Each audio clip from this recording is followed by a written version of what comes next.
Basically, this is an washable air filter. অনেকে এটা BMC use করে, অনেকে K&N ইউজ করে। এটা যাই হোক, আমি ব্র্যান্ডের নাম বলবো না। তো এটা আমি ওয়াশ করব বাসায়। যদি কারো কাছে ফ্লুইড না থাকে, ইন দ্যাট কেস এই নিয়মে আপনারা ওয়াশ করে নিতে পারেন। এটা বেসিক্যালি আমি ইউজ করেছি জেট।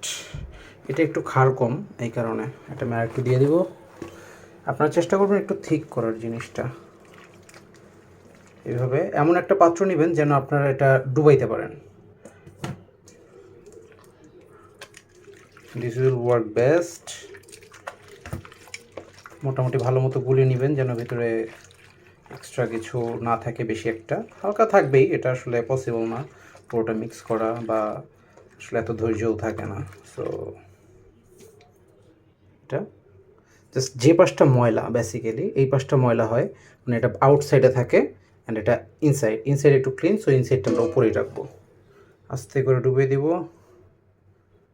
দেখুন মোটামুটি লেভেলে চলে আসছে, অ্যান্ড দেখা যাক কী হয়।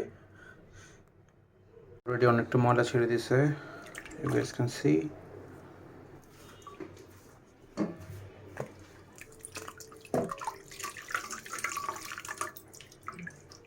এখন এরকম একটা পানির ফ্লোতে কনসিস্টেন্সিতে আমরা এটা এইভাবে আস্তে আস্তে ক্লিন করে নেব যেন, এবং এটা অবশ্যই দিব ক্লিন সাইড থেকে, যেন ময়লাটা পিছন সাইড থেকে বের হয়ে যায়। মানে যে পাশে ময়লাটা আটকাইছে ওটা বেসিক্যালি ব্যাক সাইড না, ওটাই বেসিক্যালি ফ্রন্ট সাইড, বাট আমরা ওটা দিই বেসিক্যালি যেন বের হয়ে যায় ময়লাটা। এটা ট্রাই করব,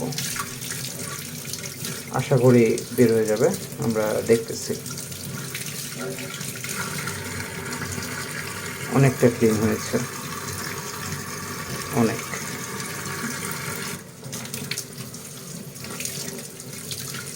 এটা এখনো তেল তেল একটা ব্যাপার আছে, বাট এটা আমরা আরেকবার হয়তো বা জেট পাউডার দিয়ে করতে পারি। আমি আরেকবার জেট পাউডার গুলিয়ে দেন এগেইন দিয়ে দিয়েছি যেন জিনিসটা আবার ক্লিন হয়। এবার আমরা এটা রেস্ট করব মিনিমাম আধা ঘন্টার মতো। এটা ভালো মতো আমি ক্লিন করে নিয়েছি পানি দিয়ে, ফ্রেশ ওয়াটার দিয়ে। দেখা যাচ্ছে একদম ফুল ক্লিন। এরপরে এটা ইনস্টলের আগে কিভাবে লুব্রিকেন্ট করতে হয়, I will show you in the next video.